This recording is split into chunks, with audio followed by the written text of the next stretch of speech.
पूजा पाल ने भी कल बोला और समाजवादी पार्टी ने आज उन्हें पार्टी से बाहर कर दिया। समाजवादी पार्टी ने पूजा पाल को बाहर कर दिया पार्टी से। अरे यार, समाजवादी पार्टी तो बड़ी दरिया दिल वाले की पार्टी है।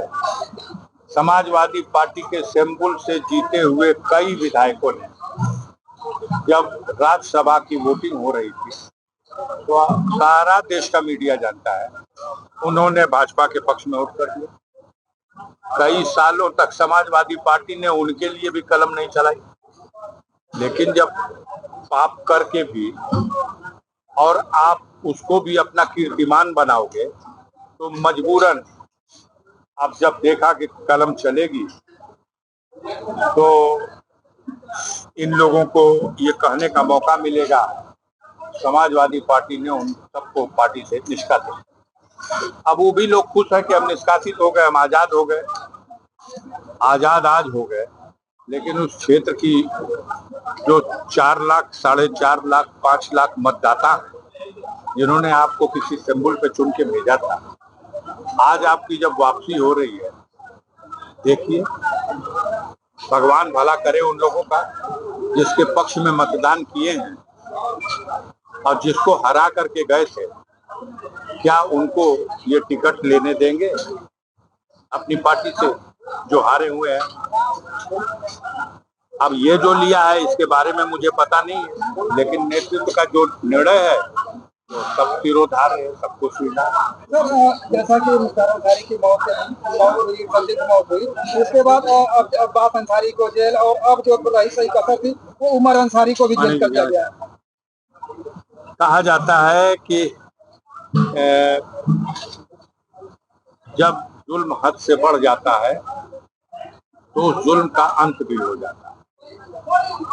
निश्चित रूप से मुख्तार अंसारी के साथ सुनियोजित षड्यंत्र के तहत उत्तर प्रदेश सरकार और उसके अधिकारियों ने लगातार जेल में उन्हें प्रताड़ित किया और षड्यंत्र के तहत उन्हें, हमारा स्पष्ट आरोप है कि उन्हें जेल में स्लो पॉइजन दे करके और बिना इलाज कराए उन्हें मर जाने के लिए मजबूर किया।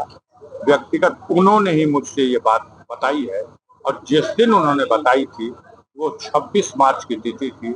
उसी दिन हॉस्पिटल से मिलके बाहर निकल के 5 मिनट के अंदर हमने प्रेस कॉन्फ्रेंस करके ये बात बता दी। मैं आज भी उस बयान पे कायम, अब रह गया सवाल अब्बास अंसारी का। अब्बास अंसारी सरकार के मुखिया की मंशा के विपरीत भारी बहुमत से चुनाव जीत के चले गए। हल रहा था, बर्दाश्त नहीं हो रहा था, तो उनके विरुद्ध क्या कि उन्होंने भड़काऊ भाषण दिया। भाषण उनका भड़काऊ था, जिसमें उन्होंने कहा था कि यहाँ जो अधिकारी कुंडली मार के बैठे हुए हैं, लूट खसोट कर रहे हैं, सरकार बन जाएगी तो पहले ट्रांसफर करा के भागना चाहेंगे। हम लोग चाहेंगे कि पहले इन लोगों की जांच हो, उसके बाद ही लोग जाएंगे। इसी को मुद्दा बना के उन लोगों ने मुकदमा भी कायम किया, सजा भी हो गई। अदालतें हैं देश में। आज भी अगर देश के नागरिक की कोई उम्मीद कहीं जीवित है तो अपने देश की न्यायपालिका पर है। भले ही एक न्यायालय से उनके अगेंस्ट में फैसला आया, अपीलीय न्यायालय सेशन कोर्ट से भी उनको राहत नहीं मिली, लेकिन माननीय उच्च न्यायालय में यह प्रकरण सुनवाई पूरी हो चुकी है। जजमेंट रिजर्व है, 2-4 दिन के बाद सामने आ जाएगा फैसला। उसका जो फैसला आएगा देखा जाएगा।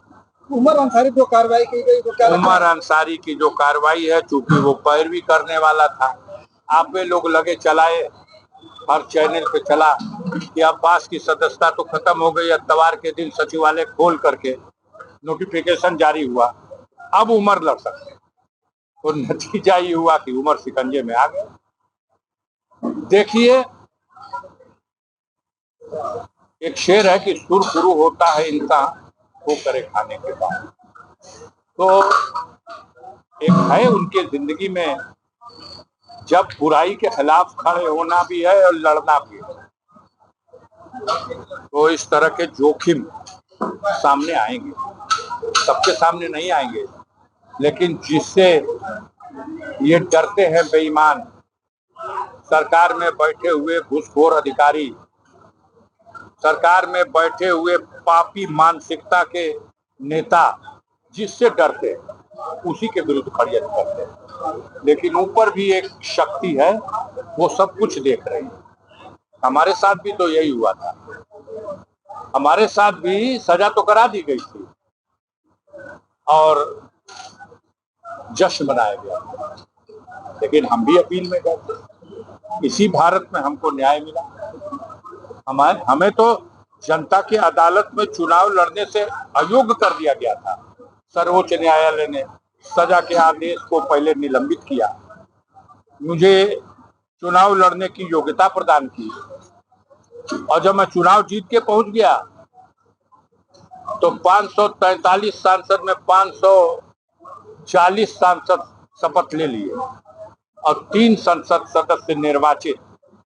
एक शत्रुघ्न सिन्हा, जिनकी बेटी की शादी का मामला था इसलिए वो नहीं आए, और एक जम्मू कश्मीर का या पंजाब का कोई ऐसा विधान लोकसभा सदस्य निर्वाचित हुआ था जो जेल में था, वो नहीं आया। मैं तो हाउस में था, लेकिन सब शपथ ले ही नहीं ले सकते। लेकिन हमारे देश में संविधान है, गर्व इसी पे तो है, अपनी न्यायपालिका पर, अपने संविधान पर, अपने लोकतंत्र पर। कुछ देर के लिए सत्य परेशान हो सकता है, हौसला होना चाहिए असत्य का मुकाबला करने के लिए, हिम्मत होनी चाहिए असत्य का मुकाबला करने के लिए, और जो हिम्मत करेगा उसको फल भी मिलेगा। हम लड़ने वाले लोग हैं, डरने वाले नहीं। सत्ता का जितना जुल्म और सितम था इन्होंने, आपने खूब दिखाया, हम भी देख रहे, लेकिन एक एक करके सारे झूठ के वो किले गिरते जा रहे हैं।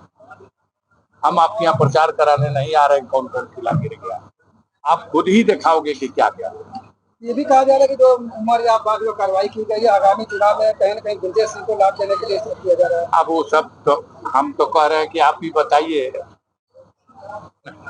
एक दिन हम कुछ बोलना चाहते थे, फिर नहीं बोला, अब आज फिर आप लाए उनका नाम, तो हम तो कह रहे हैं कि सरकार उनको शंकराचार्य डिक्लेयर करे कि हमने। आप बताइए आईएएस का मतलब क्या है? वरिष्ठ पत्रकार हैं। IS 191 किसकी गैंग थी? मुख्तार अंसारी की। लाखों बार आपने पढ़ा होगा, पका होगा, गाया होगा, लिखा होगा। आपकी हिम्मत है कि एक बार लिख दे आप उस गैंग का क्या नाम है जिसके सरगना ब्रजेश सिंह है, आज भी है, आज भी IAS। उसके आगे का नंबर आप बता दो, नहीं बता सकते। किसने छुपाया है? कौन छुपाता है? जो छुपा रहा वो पाप कर रहा कि नहीं? तो सरकार छुपा रही है, सरकार का मुखिया छुपा रहा। क्यों नहीं बताते उसका IAS नंबर क्या है? वो भी इंटर स्टेट क्रिमिनल घोषित है, जो 25 साल फरार रह के अपराध करता रहा, उसका डिक्लेयर कर दो और उसका आप दिखा सकते हैं, नौकरी खतरे में पड़ जाएगी। आपके चैनल का मालिक कहेगा कैसे इनका नाम ले लिया, जाने दीजिए, अपनी भी नौकरी खतरे में मत डालिए। अंतिम सवाल है, आपने पोल्ट्री चड्ढा और पूर्व मुख्य सचिव की बात की, बहुत सारे जो है इसमें भी मतलब लोन में या कर्ज में गोलमाल किया गया है, क्या था वो? सच्चाई यही है कि